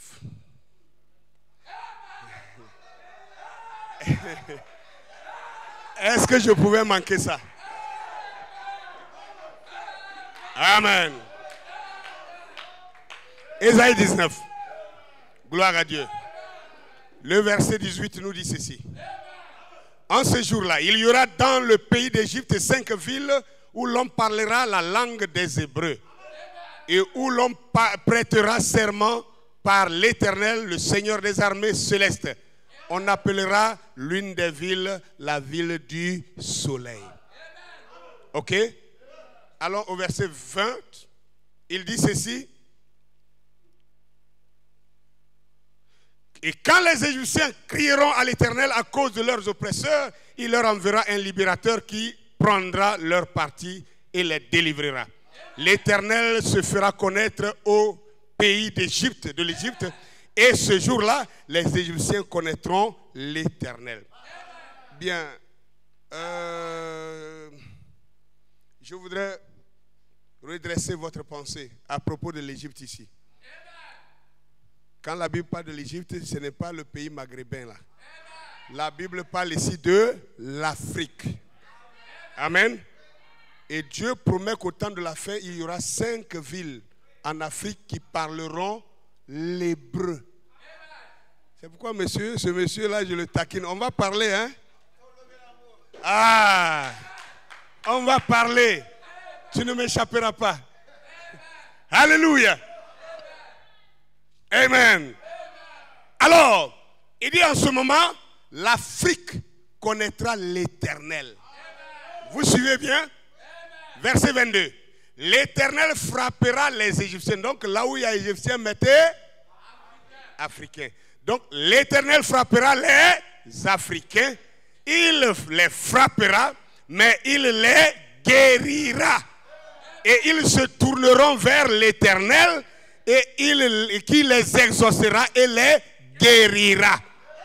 Alors verset 24, il dit, en ce jour-là, Israël sera, lui, 3e avec l'Égypte, avec l'Afrique et la Syrie. Et pour la terre entière, ce seront une bénédiction. Et il dira, l'Éternel des armées les bénira en disant, béni soit l'Égypte, mon peuple. Donc, béni soit l'Afrique, mon peuple. La Syrie, œuvre de mes mains, et Israël, mon héritage. Que quelqu'un me dise ici qu'il a une fois lu cette écriture-là, qu'il s'est assis, qu'il a réfléchi sur ça. Quand on lit dans la Bible, dès qu'on tombe sur Égypte, on voit le mauvais pharaon, on voit le diable, on voit Satan, on voit ici, on voit l'enfer. Ça n'a toujours pas été ce qu'on vous a fait croire. Je vous assure, ça n'a toujours pas été ce qu'on vous a fait croire. Parce que dans vos Bibles, c'est écrit ce que je suis en train de lire. Dieu, au temps de la fin, appelle l'Afrique son peuple. Et il dit que quand il va racheter l'Afrique, les Africains, alors Israël sera relégué au 3e rang, en 3e position. C'est pourquoi je vous ai parlé de l'âge, de l'année et des saisons. En quelle saison sommes-nous? En quelle saison nous sommes? Et pourquoi est-ce que c'est maintenant qu'on commence à se rendre compte des écritures qui étaient dans la Bible depuis combien de milliers d'années? Et pourquoi est-ce que c'est maintenant? Comme je disais à certains prédicateurs, on causait, je disais, mais tout le monde, en tant que bon croyant de Malachie 4, dira, voilà, oh, le roi du Nord s'élève. Ah, le roi du Nord va bientôt envoyer une bombe sur le Vatican et puis sur les États-Unis. Bon, ça va finir. Frère Branham ne nous a pas enseigné à la répétition, à la perroquet. Ce n'est pas de ça qu'il est question.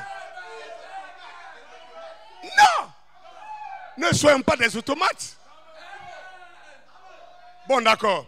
La Russie dort chez elle, l'Amérique dort chez elle, le Vatican dort chez lui, et puis pour rien, il n'y a pas palabre, et puis la Russie se lève, et puis envoie une bombe comme ça, boum. Vous trouvez ça normal? Vous trouvez ça normal? Et c'est tout ça là que le diable craint. Et puis il ne veut pas que des gens comme nous prêchons la parole. Il veut nous tromper pour dire plaît. On n'a qu'à mettre des appareils, on ne mettra pas d'appareils. Dieu est vivant. Nous croyons un Dieu vivant qui vit dans des corps vivants, qui a des hommes qui parlent. Dieu parle. Dieu a des mains. Dieu a des pieds. Dieu a une bouche. Dieu a des yeux. Dieu marche. Alléluia. Amen. Beaucoup de frères ne savent pas que pour comprendre le message, il faut suivre l'actualité de tous les jours. L'actualité de tous les jours nous interprète clairement le message prêché par le prophète. La Russie est longtemps restée chez elle pendant des années. Mais pourquoi maintenant? Pourquoi maintenant? L'Afrique est devenue aussi l'intérêt de la Russie. Et elle vient là, elle trouve déjà des colons qui étaient là. La Bible dit, les Africains crieront à l'Éternel. Et l'Éternel leur enverra un libérateur. Alléluia. Qui va les délivrer. Et ce jour-là, les Africains croiront en l'Éternel. Il dit, l'Éternel les aura frappés, mais ce jour-là, il les guérira. Et les Africains feront des vœux à l'Éternel et l'Éternel va les exaucer. Il dit, ce jour-là, alors, Israël sera relégué au 3e rang, derrière l'Afrique et la Syrie. Et alors, l'Éternel bénira l'Afrique en disant, béni soit l'Afrique, mon peuple. À moins que vous soyez un religieux dogmatisé, pour continuer encore à dire que quand on parle de l'Afrique ou bien de l'Égypte ici, c'est le pays du diable. Quelqu'un qui maudit ce que Dieu a béni, alors la malédiction sera posée sur lui-même. Moi, je ne peux pas me maudire quand Dieu m'a déjà béni. Alléluia! Et ça, parce qu'au temps de la fin, les Juifs de Dieu, les vrais Juifs de Dieu, les vrais enfants hébreux de Dieu seront en Afrique. Ça encore, c'est des choses profondes. Que le nom du Seigneur soit béni. Que le nom du Seigneur soit béni. Alléluia. Amen. Alors, gloire à Dieu. Bon, il faut que j'avance parce que là, je risque... Alléluia. Amen. Si je traîne, je ne vais pas finir. Amen. Docteur King, tes frères sont ici, hein? Ils me disent au bosso. Amen. Que le nom du Seigneur soit béni. Là où je pense, les pentecôtistes sont faillis. Prêchez le 11e mois 55 à la citation 14. Frère Branham dit ceci. Et jamais Dieu ne va... Vous ne pourrez jamais épuiser l'amour et la miséricorde de Dieu envers vous. Vous dites eh bien, je n'aime pas trop déranger le Père. Je n'aime pas trop déranger Dieu. Mais Dieu t'a déjà dit quel jour que tu le dérangeais. Quel jour Dieu t'a dit que tu le déranges? La Bible dit notre Dieu ne sommeille ni ne dort. C'est celui qui dort là. Si tu viens le déranger pendant son sommeil, c'est là où il sera fâché. Il ne dort jamais. Pourquoi il ne dort jamais? À cause de toi et de moi. Parce qu'il est toujours en train d'attendre les demandes, les prières pour les exaucer. Alléluia. Amen. Il y en a qui disent, eh bien, je n'aime pas trop déranger le Père. Frère Branham dit, il veut être dérangé. Alléluia. Il le veut. Ne pensez jamais que vous pourrez demander trop à Dieu. Je crois que l'Écriture dit, vous ne recevez pas parce que vous ne demandez pas. Et vous ne demandez pas parce que vous ne croyez pas. Je veux que nous demandions. Ça c'est frère maintenant. Hein? Il dit, je veux que nous demandions et que nous croyions pour que notre joie soit parfaite. Il veut que vous demandiez beaucoup. Ah non, ils n'ont pas compris ça. Dieu veut que vous lui demandiez beaucoup. Il n'a pas dit petit. Beaucoup. Amen. Demandez de grandes choses. Ne limitez pas votre foi à quelques petits grains de moutarde. Alléluia. Montez ici à une autre sorte de foi et entrez dans de grandes choses. Demandez. Il dit maintenant, les grandes choses sont tout aussi faciles à recevoir que les petites choses. Ah! Alléluia! Les grandes choses sont tout aussi faciles à recevoir que lorsqu'on demande les petites choses. Amen. Vous n'avez qu'à croire, c'est tout. Et si vous avez la foi et que vous ne savez vraiment l'utiliser correctement, ça ira très bien. Ça n'ira pas bien. Amen. Vous n'avez qu'à mettre cela à l'œuvre et ça marchera tout simplement. Alléluia. Ça marchera tout simplement. Alléluia. Alors frère, récapitulons maintenant. La foi agit là où la volonté de Dieu est connue. Toi qui pendant longtemps on t'avait fait croire que tu es maudit parce que tu es noir, que tu es maudit parce que tu es africain, que tu ne peux jamais être béni parce que tu n'es pas blanc. À cause de cela, les produits de blancheur sont plus vendus chez nous en Afrique ici qu'ailleurs. Les produits de blancheur sont vendus en Côte d'Ivoire, au Sénégal, au Mali. Si vous prenez les cartes d'identité des gens, la carte d'identité que quelqu'un avait fait en 2000, vous prenez une nouvelle carte d'identité qu'il a en 2001, c'est une personne différente. Parce qu'en 2000, il était africain, il était noir.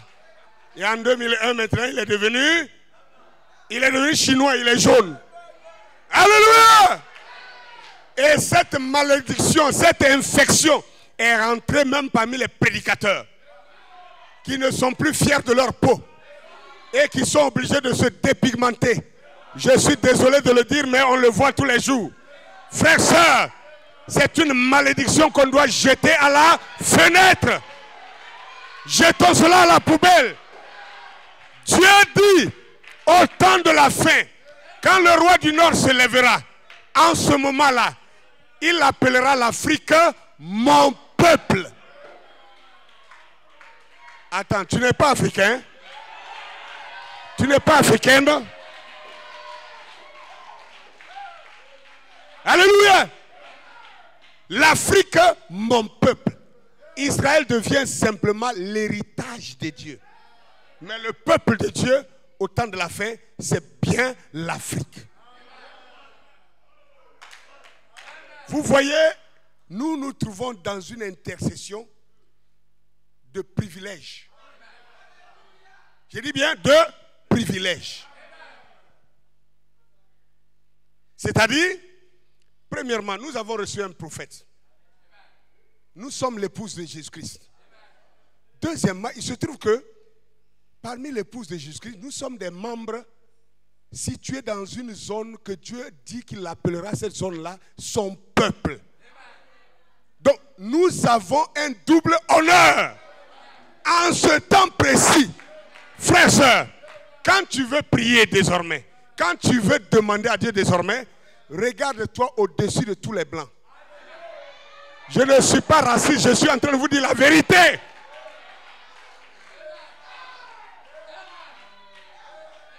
Mon frère ici, lui, il est aux États-Unis là-bas. Vous savez, les prédicateurs aiment dire non. Bon voilà, frère Branham a parlé d'Abraham Lincoln. Abraham Lincoln était un grand chrétien. Et tentant la foi d'Abraham Lincoln, frère Branham voulait avoir ça. Donc nous aussi, on veut avoir la foi d'Abraham Lincoln. Bien. Mais et Martin Luther King? Non, frère Branham a dit que Martin Luther King a drainé des gens à la révolte, on a tué des gens, donc c'est du diable. Ah. Moi, je vais te dire une chose. Moi, je te dis, qu'importe comment tu as lu là-bas, là, moi je te dis, je bénis Dieu pour Martin Luther King. Attendez. Abraham Lincoln a combattu pour la délivrance des Américains. Ce n'était pas par la prière. Vous savez bien, Abraham Lincoln a pris les fusils, il a pris les armes, il a formé des milices pour combattre. La guerre de sécession a tué des millions de personnes pour la liberté. Dis-moi, est-ce que Martin Luther King a une fois touché même un revolver? Bon, comment se fait-il que lui, sa révolution peut être diabolique et que la révolution d'Abraham Lincoln est sainte, est angélique, est divin? Vous êtes endoctrinés. Sortez de cet endoctrinement. L'Afrique a besoin de ses héros. L'Afrique a besoin de ses héros. Nous devons valoriser nos héros. Un peuple qui n'a pas de héros, il ne peut pas aller de l'avant. Parce qu'un héros est un modèle que les gens doivent regarder pour prendre courage. Sortez de cet endoctrinement. C'est quoi cette histoire-là? On veut diaboliser tout le monde parce qu'on est noir. J'ai dit non parce que la Bible dit non. Écoutez, tous les noirs n'étaient pas Nemrod. Tous les noirs ne sont pas sortis de Nemrod. Amen. Tous les noirs ne sont pas sortis de de Canaan. Mais pourquoi on veut mettre tous les noirs dans la malédiction de Canaan? Et ils ont même changé ça. Ce n'est même plus, la malédiction de Canaan, c'est devenu la malédiction de Cam. Parce qu'on veut englober tous les noirs pour dire que vous êtes maudits. Et maudits, vraiment, vous avez accepté ça. Frère, si tu professes la malédiction sera collée à toi. Mais si tu confesses la bénédiction, tu seras chargé de bénédiction. L'heure est venue, frères africains. Je ne suis pas raciste, mais je prêche la vérité. Écoutez, s'il y a un ségrégationniste, c'est Dieu lui-même. Dieu a commencé à sauver les Israélites et puis il a dit que lui, il ne sauve pas les nations. Hein? Jusqu'à ce que quand Israël s'est foutu de lui, il était fâché. Maintenant, il a jeté Israël à côté et puis il vient maintenant pour nous sauver. Et puis il dit, Israël aussi, il n'en veut plus. Qui fait la séparation? C'est Dieu. Donc, si la séparation nous avait éjectés et que nous avons souffert ce qu'on a souffert, aujourd'hui, la même séparation a inversé les situations. Nous sommes maintenant les bien-aimés de Dieu. Alléluia! Connaissez la volonté de Dieu pour vous, pour cet âge. Et je vous assure, aucune de vos prières ne restera non exaucée. Allez développer ça comme vous voulez. Moi, je crois que Dieu a béni l'Africain. Maintenant, je termine pour vous dire, le piège dans tout ça que vous ne savez pas, c'est que Frère Branham lui-même ne savait pas que Abraham Lincoln était un noir.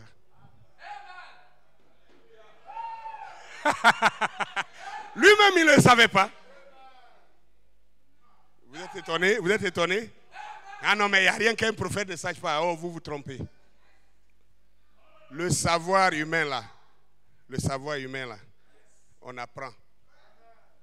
Même il y a des choses que Dieu cache à ses prophètes.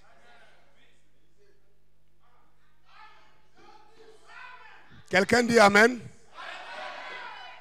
Ah, il y a des gens qui ne sont pas d'accord.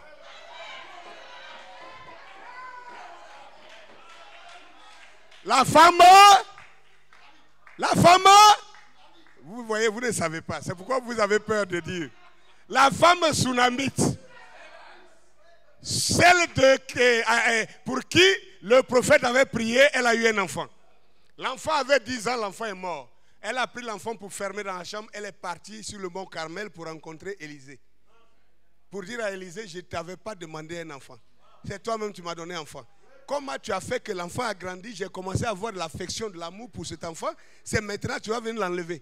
Je ne crois pas ça. Tu dois ressusciter mon enfant. Sinon, toi et moi là, ça ne va pas aller. Alléluia! La Bible dit que la femme là est sortie de sa maison, elle partait vers le prophète. Et toute personne qu'elle rencontrait, on lui demandait comment va l'enfant, elle dit tout va bien. Elle arrive dans la présence du prophète. Le prophète envoie Géasi, son serviteur, va demander à cette femme-là quel est son problème. Géasi va vers la femme dit non, tout va bien. Et la femme dépasse Géasi, elle vient devant le prophète, elle se prosterne, elle commence à pleurer. Et le prophète déclare, oh, cette femme, son cœur est dans la tristesse et l'Éternel me l'a caché. Donc dites-moi maintenant que Dieu dit tout à ses prophètes. Alléluia! Amen!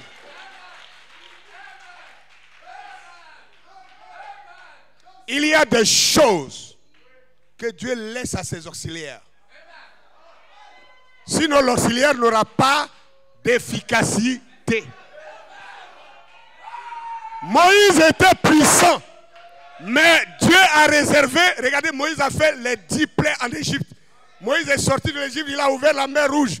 Moïse encore dans le désert, il va frapper le rocher pour faire sortir l'eau. Il a fait beaucoup plus de miracles. Mais il y a des choses que Dieu ne l'a pas permis de faire parce que Moïse devait laisser aussi une portion à son auxiliaire. Et quand je dis son auxiliaire, je ne parle pas d'un individu. Parce qu'après le départ d'un grand prophète, il y a des auxiliaires.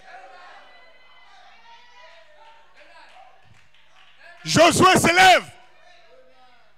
Ce n'était écrit dans aucune loi de Moïse que Josué devait arrêter le soleil. Fouillez la loi de Moïse, ça n'existe pas. Mais Dieu, pour montrer l'efficacité, l'importance de ses auxiliaires, Dieu a gardé un miracle de taille pour Josué. Il n'y a pas que le fait d'arrêter le soleil.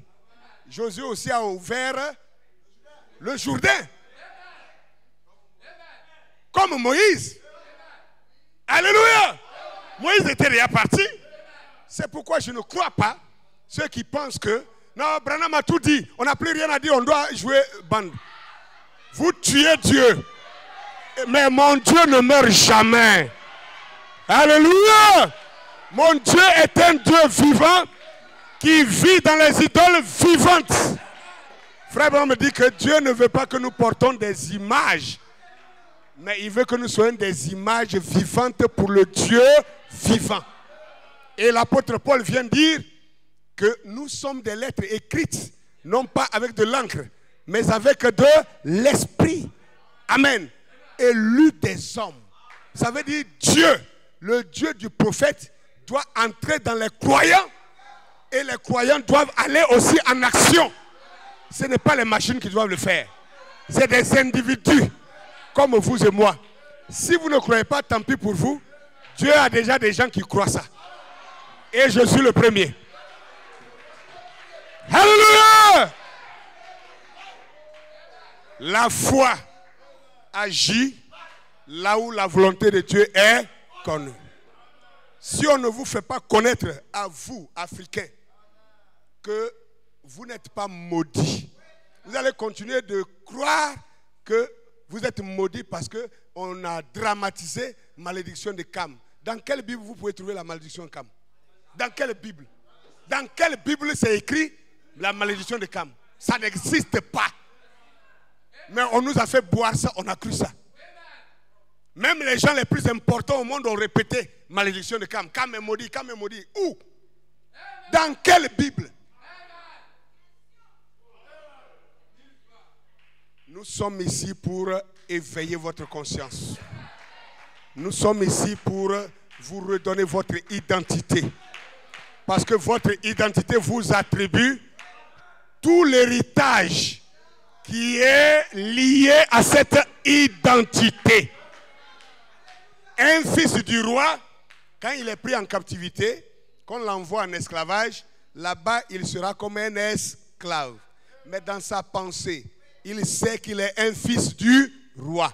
Et dans sa pensée, il prie tous les jours pour que les gardiens, pour que les protecteurs, pour que les soldats de son père, le roi, le retrouvent un jour. Et quand ils le retrouveront, qu'ils le reconnaîtront, ils vont l'identifier, ils vont le réhabiliter, ils vont le sortir de son esclavage et ils vont le repositionner en tant qu'un prince et il aura tous les droits qu'un prince possède dans la maison du roi. C'est ce que vous et moi nous sommes. Pendant 400 ans, on nous a martyrisés, maltraités, malmenés, avilisés, écrasés. Je vous dis, sur la terre ici, il y a beaucoup de races, hein? Mais la race noire, il n'y a pas un peuple aussi puissant que la race noire. Ne vous laissez pas tromper. C'est moi qui vous dis ça. Vérifiez les maltraitances que l'Afrique noire, l'homme noir a subi. Si ça avait été affligé à l'homme blanc, il y a longtemps que la race blanche aurait disparu de la terre. Vous ne voyez pas la puissance qui est en vous. Vous ne voyez pas la capacité qui est en vous. Vous ne voyez pas le pouvoir que Dieu a placé en vous. Les scientifiques disent que la race noire est une race multigénétique. Amen. Et c'est grâce à la race noire que l'humanité vit toujours. Vous ne comprenez pas ce que ça veut dire. Ça veut dire qu'une maladie, une peste, une maladie infectieuse, quand cela arrive, comme le corona actuellement, quand ça arrive sur la terre, si ça prend la race blanche, si c'est la race blanche seulement, ça va les exterminer jusqu'au dernier. Parce que dans la race blanche, ils ont perdu des qualités qui restent encore dans l'homme noir. Vous savez que Frère Branham l'a dit, non? Frère Branham dit que l'homme noir a plus de 1000 qualités que le blanc ne peut jamais avoir. 1000 qualités. Donc, les gènes de l'homme noir ont une multiplicité de défenses qui permet que quand le virus mute dans le corps, les gènes de l'homme noir mutent pour mieux attaquer. Or, l'homme blanc n'a que un seul. Donc, quand la maladie frappe ça, que la maladie a dominé ça, c'est fini. Tous les blancs qui sont autour de lui, si on ne les sépare pas, s'il avance vers ses frères, ça les prend et puis ils vont mourir jusqu'au dernier. Demandez la science, ils vont vous dire ça. Et vous ne savez pas que nous sommes la source de toutes les races. C'est pour cette raison, c'est par jalousie que les gens nous traitent comme ça. Vous allez en Chine, les Chinois vont maltraiter les Africains. Vous allez en Russie, les Russes vont maltraiter les Africains. Vous allez en Europe, les Blancs vont maltraiter les Africains. Vous allez en Amérique, là, c'est oh là là. Mais pourquoi c'est ce peuple seulement que tout le monde rejette et refoule? C'est parce que l'on voit Dieu en vous. Alléluia! Alors, 5 minutes. Les 5 minutes qui restent, tu vas te tenir sur tes pieds. Tu vas te tenir sur tes pieds. Alléluia. Amen. Je t'ai dit de bannir le fait que Dieu, c'est bon, ça peut être la volonté de Dieu que moi, ma maladie là, d'abord, quand tu dis moi, ma maladie, hein? Un fils de Dieu, une fille de Dieu n'a pas de maladie à lui. La maladie vient du diable. Retournons-lui sa chose. Ok? Donc, on dira plutôt la maladie dont je souffre. On ne dit pas ma maladie. Quand tu dis déjà ma maladie, tu te l'es déjà approprié. Et ce sera difficile pour toi maintenant de la rejeter. Mais quand tu dis la maladie dont je souffre, c'est une souffrance pour toi que cette maladie soit en toi. Mais sache ce soir que Jésus-Christ n'a pas seulement le pouvoir de te guérir, mais il a aussi le vouloir de te guérir. Il peut te guérir et il veut te guérir. Il peut te délivrer et il veut te délivrer.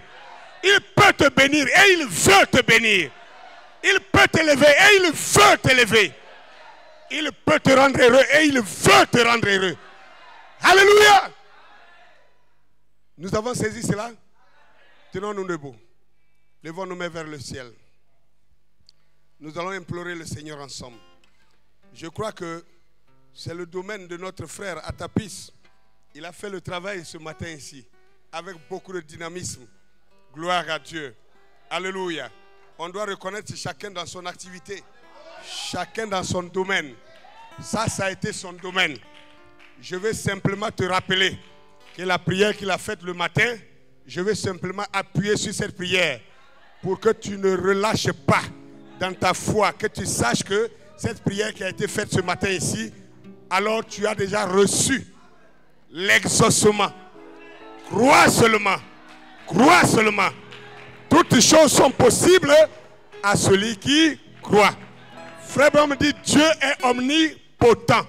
L'homme aussi est omnipotent. Parce que si quelqu'un croit, tout lui devient possible. Alors il devient aussi omnipotent. Alléluia. Alors, je vais citer des maladies. Si tu te reconnais dedans, alléluia, sache que Dieu a sélectionné ta personne ce soir pour que toutes les prières qui ont été faites depuis hier, ce matin et maintenant, que tu sois délivré de ce mal. Alléluia. Alors, prions ensemble le Seigneur. Nous allons lier les esprits de stérilité. Nous allons lier les esprits d'ulcère. Nous allons lier les esprits de diabète. Nous allons lier les esprits de tension artérielle. Nous allons lier les esprits de surdité. Nous allons lier les esprits de paralysie. Nous allons lier les esprits de myopie. Nous allons lier les esprits d'aveuglement. Nous allons lier les esprits d'anémie. Nous allons lier les hémorroïdes. Nous allons lier les hernies. Nous allons lier aussi les esprits de chômage, les esprits de pauvreté, de misère. Nous allons lier les esprits des échecs. Nous allons lier les esprits de divorce. Nous allons lier les esprits de discorde dans les foyers. Nous allons lier les esprits de tristesse dans la vie des gens. Alors, frères et sœurs, toutes ces choses sont une liste d'éléments qui sont des besoins. Et le Seigneur ce soir est prêt à te délivrer de ces choses si seulement si tu crois de tout ton cœur. Père céleste, éternel des armées, maître des cieux et de la terre, Dieu de tout l'univers, toi qui t'es révélé dans la personne humaine en Jésus-Christ notre Sauveur. Tu as dit le Fils de l'homme est venu pour détruire les œuvres du diable. Et ce soir, Seigneur, tes serviteurs sont passés l'un après l'autre jusqu'à moi ce soir. Seigneur notre Dieu, pour réitérer notre prière contre les maladies qui fatiguent ton peuple. Je lis les esprits de stérilité au nom de Jésus. Je lis les esprits d'ulcère au nom de Jésus. Je lis les esprits de diabète au nom de Jésus. Je lis la tension artérielle au nom de Jésus. Je lis les esprits de surdité au nom de Jésus. Je lis les esprits de paralysie au nom de Jésus. Je lis les esprits de myopie au nom de Jésus. Que tout esprit d'aveuglement soit lié au nom de Jésus. Que tout esprit d'anémie soit vaincu au nom de Jésus. Que tout esprit d'hémorroïdes qui fatigue ton peuple soit chassé au nom de Jésus. Que tout esprit d'hernie soit vaincu au nom de Jésus. Que les esprits de chômage, que les esprits de sans-emploi, que les esprits de misère, que les esprits de pauvreté soient liés au nom de Jésus. Satan, je t'en conjure au nom de Jésus-Christ, plie tes bagages et pars de la vie des gens du peuple. Libère leur vie ce soir. Ôte ta main sale de dessus les fils des filles de Dieu. Seigneur Dieu, répands ta grâce sur ton peuple. Répands ta bénédiction sur ton peuple. Répands ton amour sur ton peuple. Répands la victoire sur ton peuple. Répands le triomphe sur ton peuple. Par la foi en ta parole, nous déclarons notre victoire ce soir. Par la foi en ta parole, nous déclarons notre triomphe sur le monde et le péché, sur la maladie, sur la mort, sur les douleurs, sur les difficultés, sur le rabaissement, au nom de Jésus. Satan, tu n'as plus de droit légal. Les droits légaux t'ont été arrachés et donnés au peuple de Dieu. Et ce soir, nous voulons en faire usage. Je t'en conjure, Satan, sors du peuple de Dieu. Libère ces gens. Libère ces gens. Que les portes de l'enfer cèdent le passage. Que les barres de fer, les verrous de la captivité soient brisés au nom de Jésus. Merci Seigneur de dompter tout esprit tourmenteur, tout démon oppresseur de la vie de tes enfants ce soir. Merci d'accorder la délivrance, la guérison, la liberté dans le précieux nom de ton Fils Jésus notre Sauveur. Nous te l'avons demandé. Amen. Amen. Et Amen.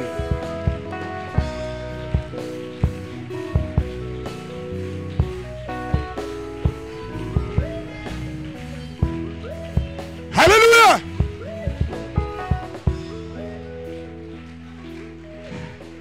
Est-ce que tu crois à ton exaucement? Est-ce que tu crois vraiment que tu as été exaucé?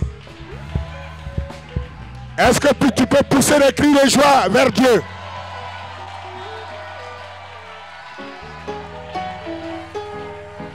Alors tu diras, Satan a perdu, il est sous nos pieds. Satan a perdu, piétinons-le. Satan a perdu, il est sous nos pieds. Satan a perdu, piétinons-le. Satan a perdu, il est sous nos pieds. Satan a perdu, piétinons-le. Satan a perdu, il est sous nos pieds. Satan a perdu, piétinons-le. Maintenant on peut aller.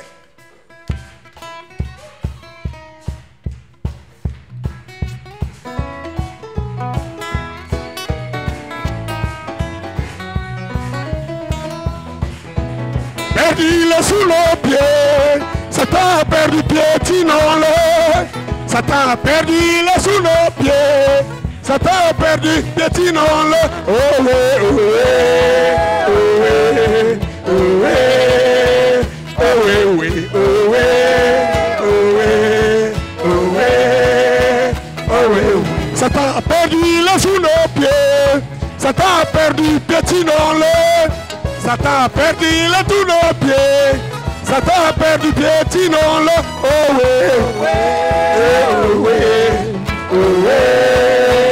Oh oui, oui, oh oui, oh oui, oh oui, oh oui, oui.